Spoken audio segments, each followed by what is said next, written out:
Hey guys, it's KJ from the Scariest Movie Ever channel on YouTube. I have a video here that I wanted to make for you because it falls right in line with a subject that I've been covering here on the channel for many years now. And it has to do with the awakening. There's an awakening happening on both sides of the equation, for the sheep and the goats, if you will. The wheat and the tares. Oftentimes here on the channel we're talking about a spiritual awakening that's taking place. We hear the term all the time, wake up, right? Wake up, wake up. You hear that all the time now. Because many people are waking up. Massive amounts of people across the planet are waking up. Whether they realize it or not. And we're all on different levels of this understanding, but what is it that we're actually waking up to? All of the old constructs are falling away.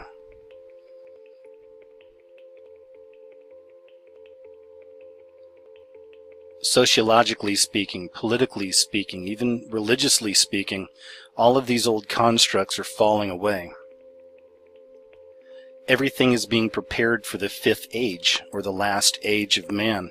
This is also going to be the Luciferian age, or the New World Order completed. Now it's only going to be here for a few years, but during those few years, the planet will see more destruction, death, and blood than it's ever seen before since its very existence. So people are waking up to the truth of the times we're in. This goes beyond religion. This is about a very simple truth that God is real, the devil is real, and this is the devil's domain, planet Earth.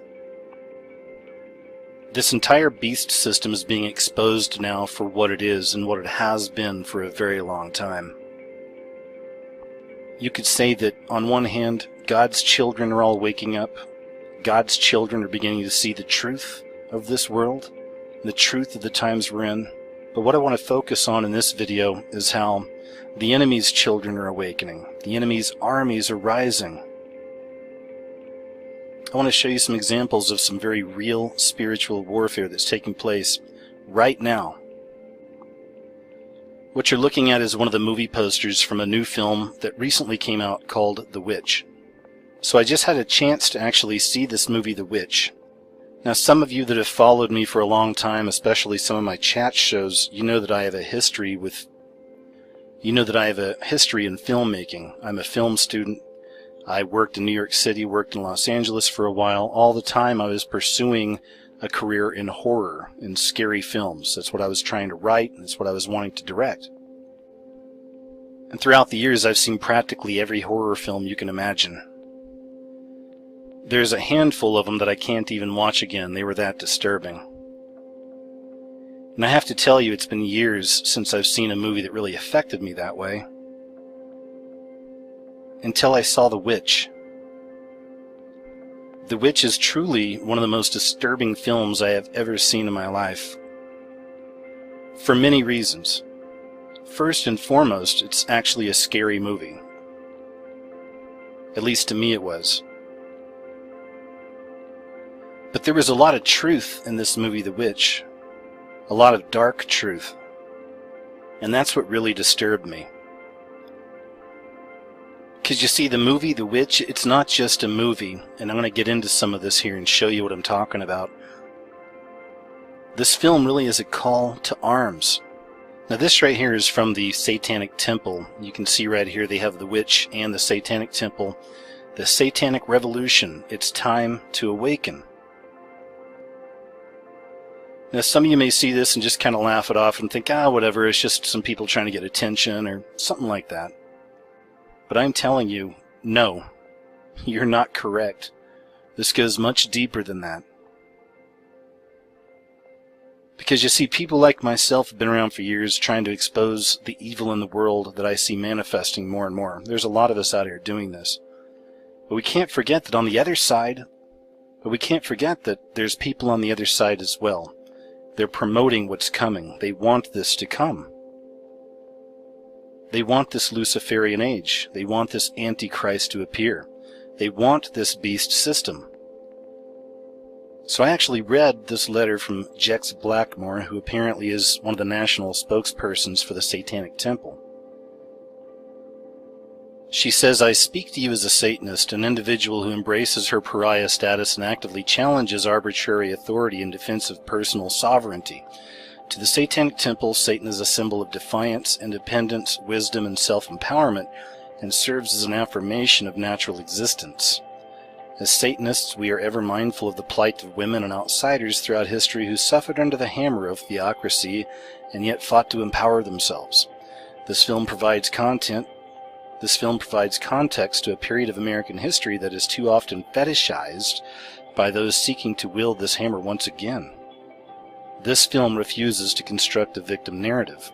Instead, it features a declaration of feminine independence that both provokes puritanical America and inspires a tradition of spiritual transgression. We are empowered by the narrative of the witch, a story of pathological pride, old world religious paradigms, and an outsider who grabs persecution by the horns. Efforts to oppress and demonize the heretic prove to be a path to destruction. The witch does not burn but rises up in the night. The Witch is not only a powerful cinematic experience, but also an impressive presentation of satanic insight that will inform contemporary discussion of religious experience. Yet The Witch is more than a film, it is a transformative satanic experience that, in all its call to arms, they said it right there, that in all its call to arms becomes an act of spiritual sabotage and liberation from the oppressive traditions of our forefathers. Her last paragraph says this. First sentence is emboldened. It says, "It is time to awaken." And then she says, "As we stand at the crossroads of history, let us confront the blind and self-righteous who persecute thought and reason. Let us rise up in celebration of our satanic nature and embrace the embodiment of the witch. This is a new American era. Join us." As I told you, this is a call to arms. There is a dividing that's taking place right now. It's been happening for years now, and it's getting much more intense. We are literally seeing the division. We are literally seeing the parting of the sheep and the goats, the wheat and the tares. And the enemy's army is growing. It's rising. I also wanted to show you this. I found it very interesting. This right here is the story, of course, the Satanic Temple to support and tour the witch. We know this now, right? But as I scrolled down to the comments section on this particular story, I found something very interesting. And once again, this is from a horror website that I found this. And here it is.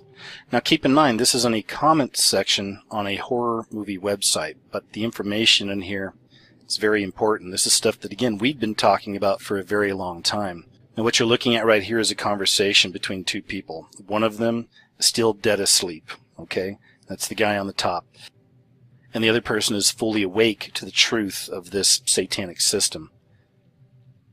So the guy on top says, "Satanism is still a thing? I thought it went out when the 80s ended." Now again, that is a classic example of the typical Joe or Joanna public. You know, just kind of walking around clueless. I have no idea about this stuff, but there he is. Frank Lloyd Jr., whoever that is. "Satanism is still a thing? I thought it went out when the 80s ended." Now he's about to get some hard truth dropped on him right here by somebody calling themselves Gadriel. Gadriel says, "The so-called Satanism of LaVey isn't the real thing. It's a parlor game version, smoke and mirrors. The real Satanists are the hidden hand that control everything, who trace their lineage back to Babylon and Sumer. Satanism is real and is practiced by doctors, lawyers, bankers, politicians, and others in elite circles. LaVey Satanism is not. It's just a bunch of goth kids who want to be edgy and who would run a mile if they ever met real Satanists." This last sentence nails it. Saturn worshippers realize who the real Lord of this world is. Now again, I don't know Gadriel, I don't know these people, but I know the information is correct because I myself have been researching the same thing for years. Now before you start saying that, oh, these Satanists are, it's just a bunch of goofy kids and just trying to get attention or whatever, you need to step back a little bit and actually see some of the news stories coming out. These people are very, very effective. Again, I told you this is spiritual warfare, and these people are battling right now. I'm going to show you some examples. I mean, here's one right here, the Satanists to give prayer at Phoenix City Council meeting. You can see right here the Phoenix City Council voted to abolish a 65-year practice of opening meetings with religious prayer.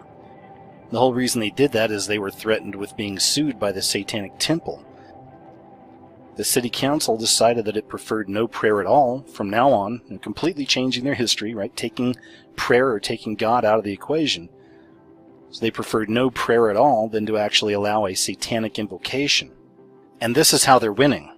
I personally think that this story had more to do with them getting rid of God and getting rid of prayer than them actually getting in there and doing their own prayer, though I'm sure they probably would have.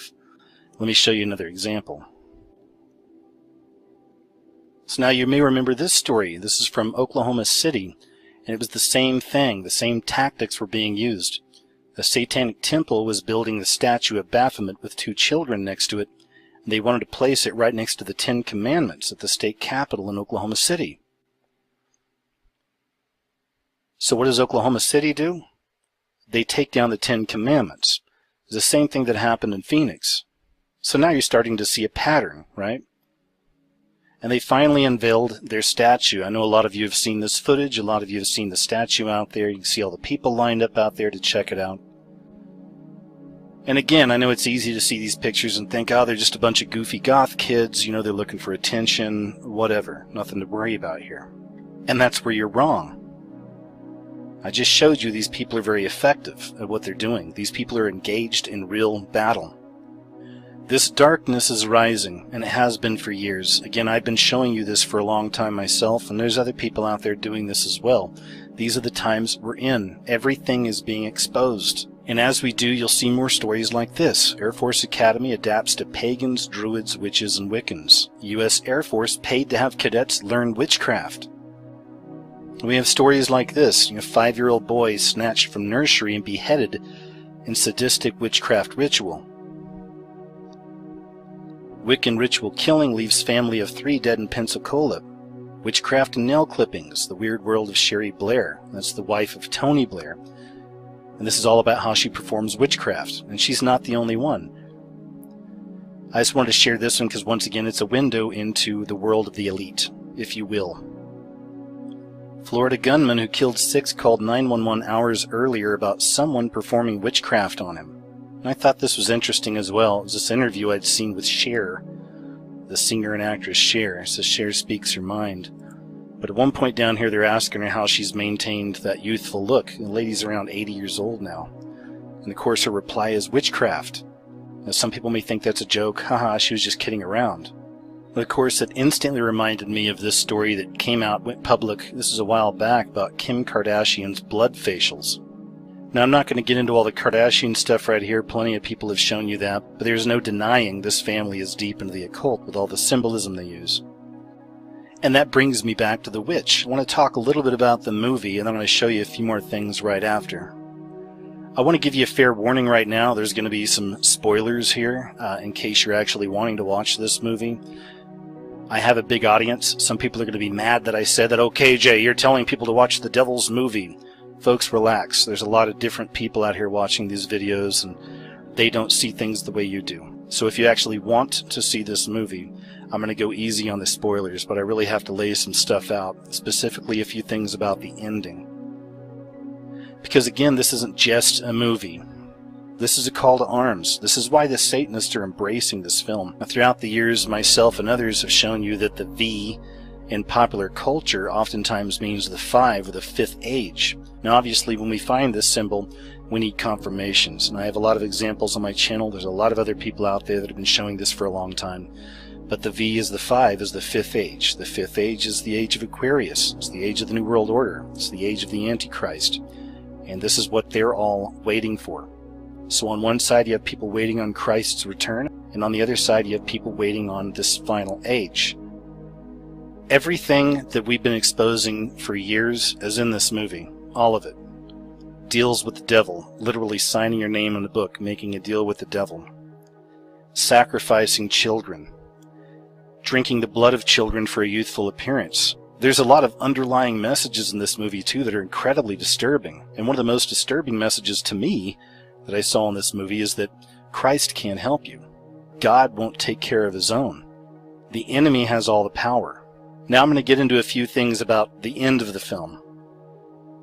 The ending of the film, the message that it's putting forth, the moral of the story, is truly one of the most disturbing things I've ever seen in a film.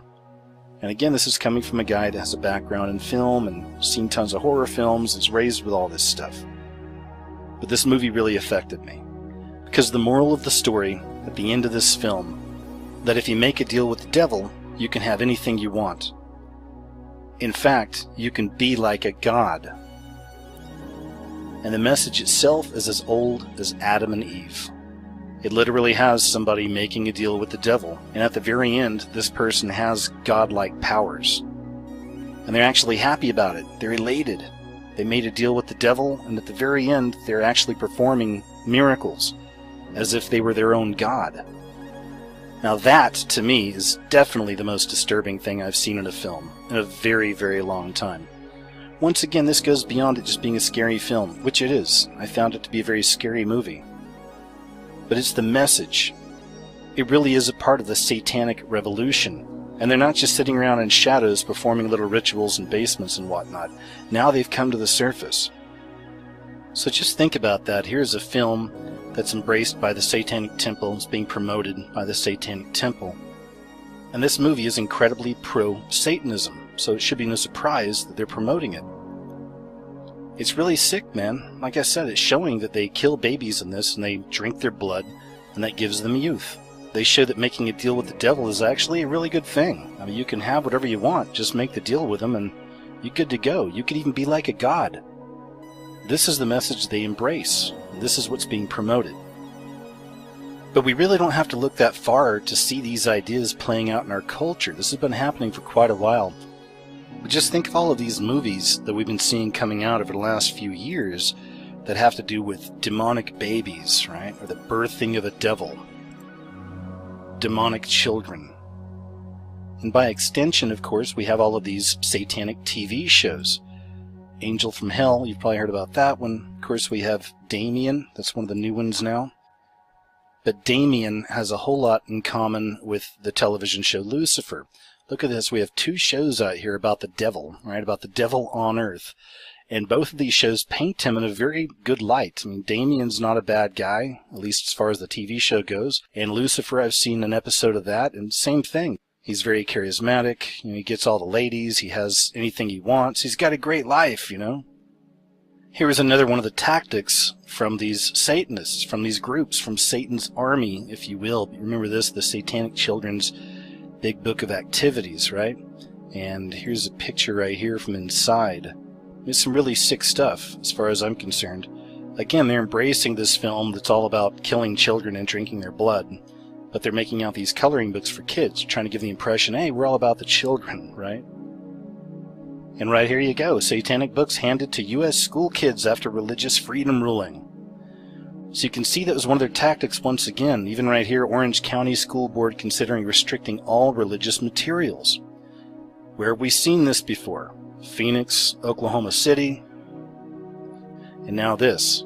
They're just getting started. And then, of course, in a less obvious way, we see this satanic idea permeating our society with stupid movies like Trainwreck. It's all about hookups, right? It's all about the hookup culture. Remember Friends with Benefits? Or No Strings Attached?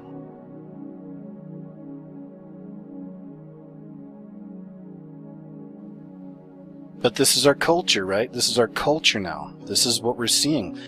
This picture right here is a very clear example of that division between the sheep and the goats, or the wheat and the tares.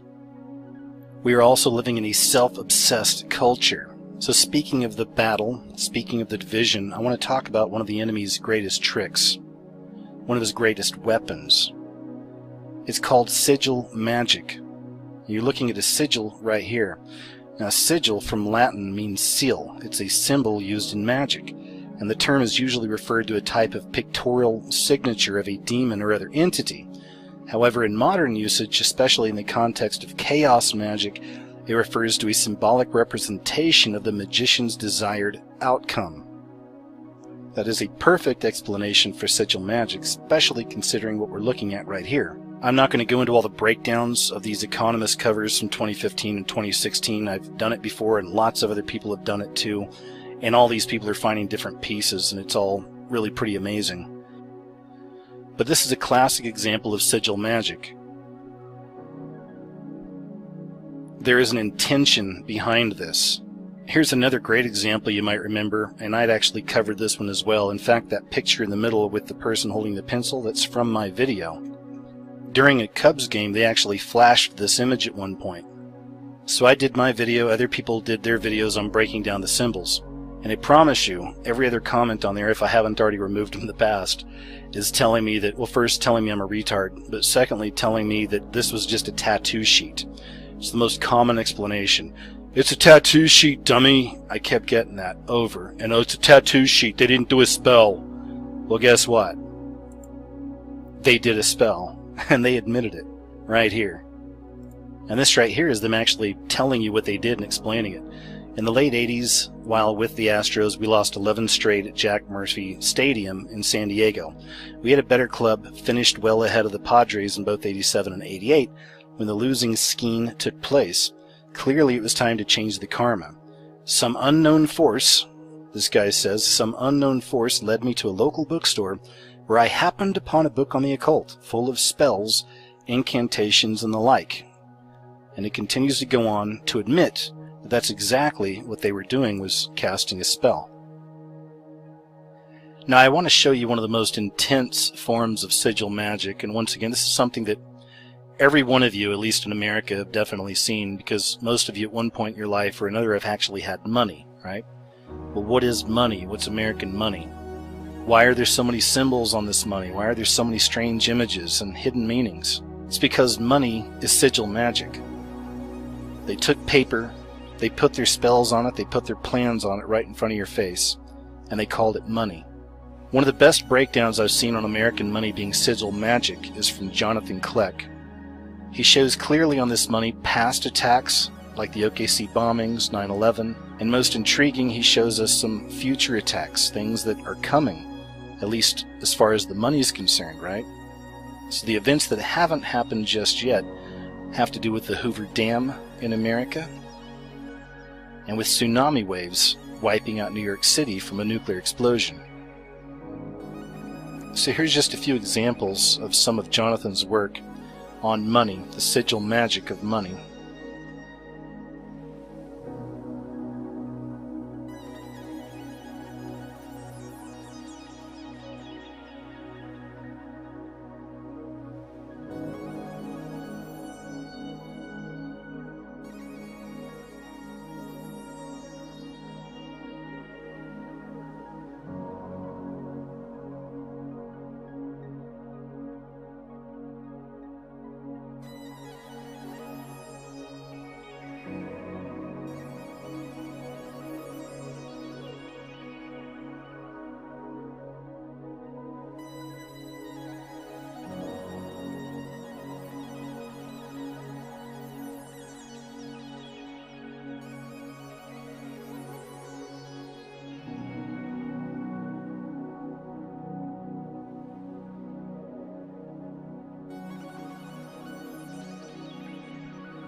So as I was saying earlier, the signs are all around us. We've been seeing this for a few years, and we're seeing more and more of it as the years wear on. This is a pagan priest that gave the final prayer at the Paralympic ceremony a few years ago. And of course, not long ago we had this bizarro light show on the Empire State Building in New York City. We also had the 26-foot-tall Anubis statue installed at the Denver International Airport, or the New World Airport. And that wasn't the only Anubis statue. More of those big Anubis statues have been placed all around the world. And the reason I wanted to show you that is because of this story right here. The Temple of Baal coming to New York will be followed by hundreds more all over the world. This story right here is huge, especially for people like us that have the eyes to see this stuff and to understand what's taking place. This really is the manifestation, the physical manifestation of the Luciferian age all over this planet, right before our very eyes. Now, I'd covered this subject in a video a while back, and it's how ISIS is destroying all these ancient relics. And of course, ISIS was blamed for destroying this right here. It's the Temple of Baal that was in Palmyra, Syria. So now the news comes out that they're going to be erecting a brand new one in New York City and in London next month. And that's not it. There's going to be many more. It turns out that there are plans to put arches in hundreds more cities all across the globe. The organization behind this is the Institute of Digital Archaeology, which is a joint venture between Harvard University, the University of Oxford, and Dubai's Museum of the Future. The initial arches from the Temple of Baal that will be erected in New York and London as part of UNESCO's World Heritage Week in April are intended as a gesture of defiance, they say. But ultimately the plan is to share this cultural treasure with as many cities around the planet as possible. So we all know ISIS is a construct, and in my video I was explaining how I believe they're being used to destroy all this old archaeology. And now this story comes out, and we see why. This is at least one of the reasons why. This gives them an excuse. So now we're going to go ahead and build like hundreds of these arches and put them all around cities all around the globe.